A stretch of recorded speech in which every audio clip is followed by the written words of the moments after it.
Carolina Hurricanes wrapped up their road trip last week. A tough road trip for them. They lost in Tampa Bay 3-0. Shut out by Jonas Johansson. Pretty good performance by him. The Canes just never really got the offense going. Showed a lot more on the defensive side. Starting to see the forecheck coming back. Starting to see the responsibility taken by the players defensively, and that was a good thing. And just could not put the puck behind Johansson. So a tough loss for the Hurricanes, and still trying to figure out how to right the ship. I caught up with Don Waddell, the president and general manager of the Hurricanes, prior to the game against the Kraken, and asked him what was the situation with the Hurricanes. What did they need to do? This is Tom Ray with stormTRacker with Don Waddell. Don, how are you? I'm excellent. Glad to be with you. Thank you. Hey Don, game's struggling right now. What needs to change? You know, we've played good periods, but not a good game yet. We've had good periods within a game, and not a full 60 minutes. So we need to get that going, and once we do, I think we'll be fine. I think a lot of folks are hoping that Andre will be back soon. Any idea when he's coming back? I think we're going to see him here very soon. We won't see him here tonight, but we will see him very soon. Hey, Don, thanks so much for joining us. Always a pleasure. So Don was right on, because the Hurricanes in their next game against the Seattle Kraken did play a full 60 minutes and were able to get the victory. In fact, played more than 60 minutes. The Canes played a much stronger game, much more defensively responsible, and that was a good thing. And then trailing 2-1 in the third period, were able to tie the score in a brilliant play by Brady Shea. Shea took the puck down into the Kraken zone and fed Martin Necas. Necas then fed a streaking Jesperi Kotkaniemi, who put the puck in the net for the Canes to tie it. And then in overtime, again, it was Necas once again doing his magic in overtime, and this time teaming up with Tony DeAngelo in a beautiful goal. Necas potting it with less than a minute to go in overtime in the win for the Hurricanes. An outstanding performance by the Canes. I think they looked really sharp. Had several great opportunities. On the other side, I thought the defense was much more responsible. Some tweaking going on with the blue line. Timmy Gleason has now put Tony DeAngelo alongside Brady Shea, and he moved Dmitry Orlov back with Jalen Chatfield again. And I think those two pairs really started to click as the game went on. Great stuff there. And of course, Freddie Anderson was outstanding in goal. Many 10-bell saves. He made a great save towards the end of the game that was a game saver. And he again was very strong for the Hurricanes. So lots to be excited about with that game. And clearly, as Mr. Waddell had said, they've got to play a full 60 minutes, and that was key in this victory for sure. I caught up with Hurricanes insider Mike DeSpirito, who had a couple of things to say about the Canes as well. I thought they were very interesting, and I wanted to share those with you before we take a look at the next game up against the San Jose Sharks. I don't know if there's anything wrong with them. I'm thinking they got some new faces, and they're still building that team chemistry. And, I think it's going to take a little bit more time this year than years past, so they'll get going. And is there anybody that's really impressing you this year? Boy, that's a tough question. That's a tough question. It's been a tough year. It's been a tough start. Teravainen, I think, Teravainen definitely has some really growth, some really success. Yeah, So the Canes had something to prove with the Sharks. The Sharks had beat up the Canes 7-4 on the West Coast trip, and the Canes really wanted to right the ship and pull out a victory. Now the Sharks had been struggling; they hadn't won yet this year, so this could be an opportunity for the Canes to take advantage of a very struggling Sharks team, and they did just that.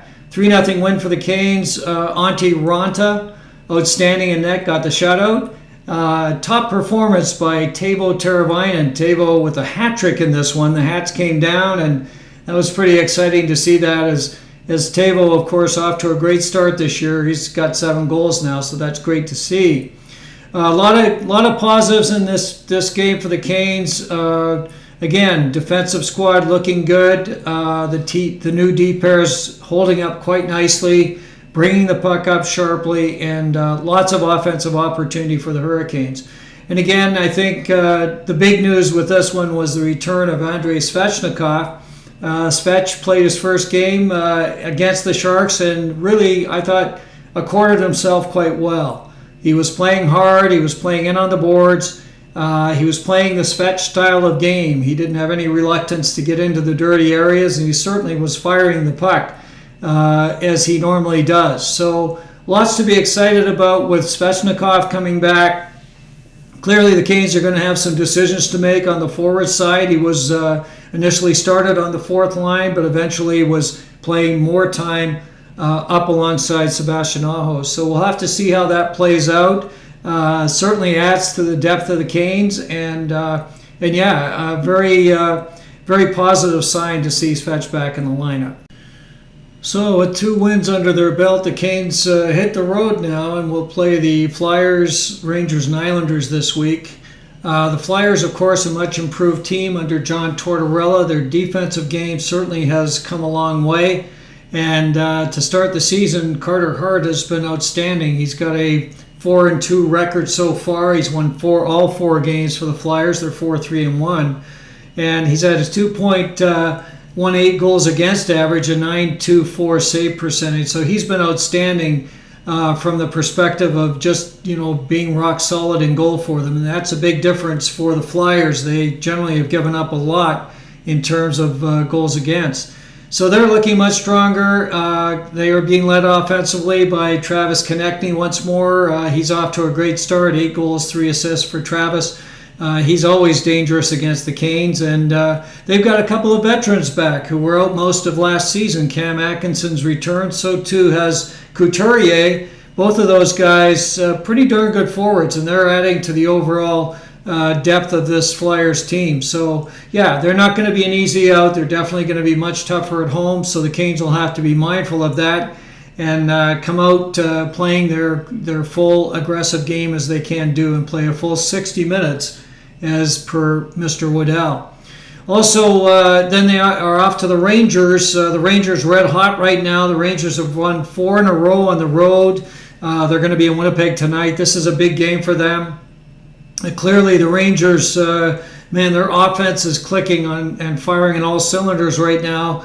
Artemi Panarin has been outstanding. Zibanejad has been great. Kreider's been great. They got a lot of offense. They're getting some offense from some of their younger players like Kakko and, of course, Lafreniere. They're getting a lot of offense from these guys. So they're dangerous, and their power play is clicking along at 36.4% right now. That's good enough for 4th in the league.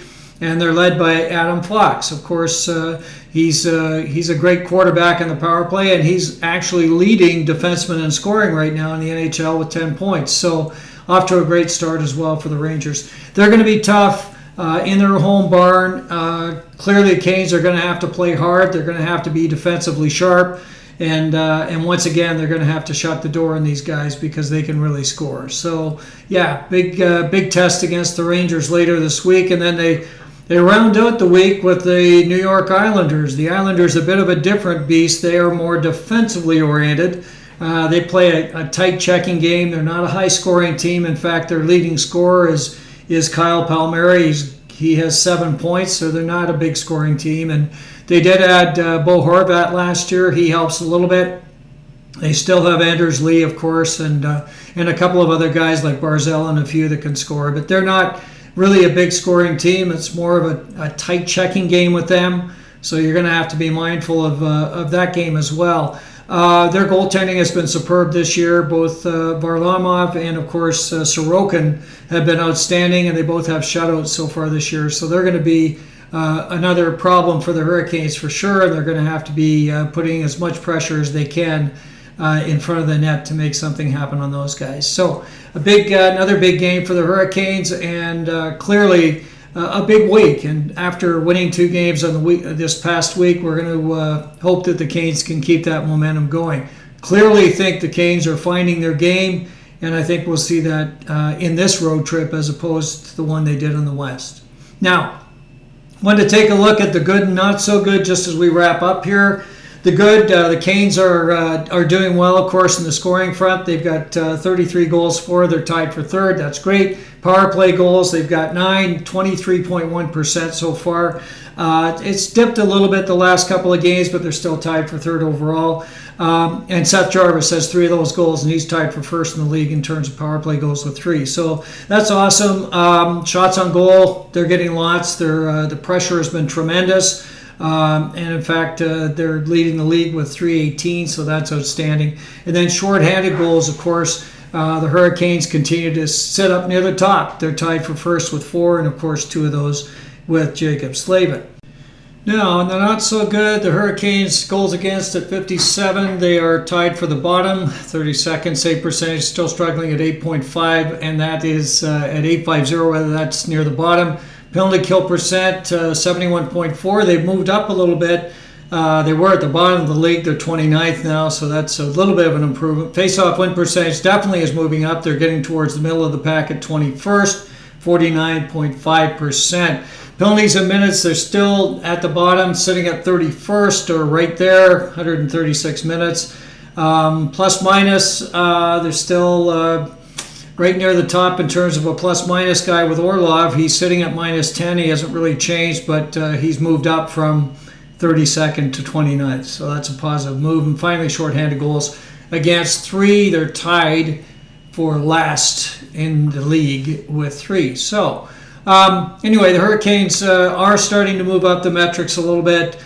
Clearly, the most important one is winning, and the last 2 wins are huge for the Canes. So as they head on this road trip, let's hope that they can continue the fine play that they've had the last couple of games and start to mount a win streak here as they try to move back up in the standings. Until next time, thanks again for joining. Please subscribe. As always, any comments, happy to respond to those down below. And we'll talk to you real soon right here on stormTRacker.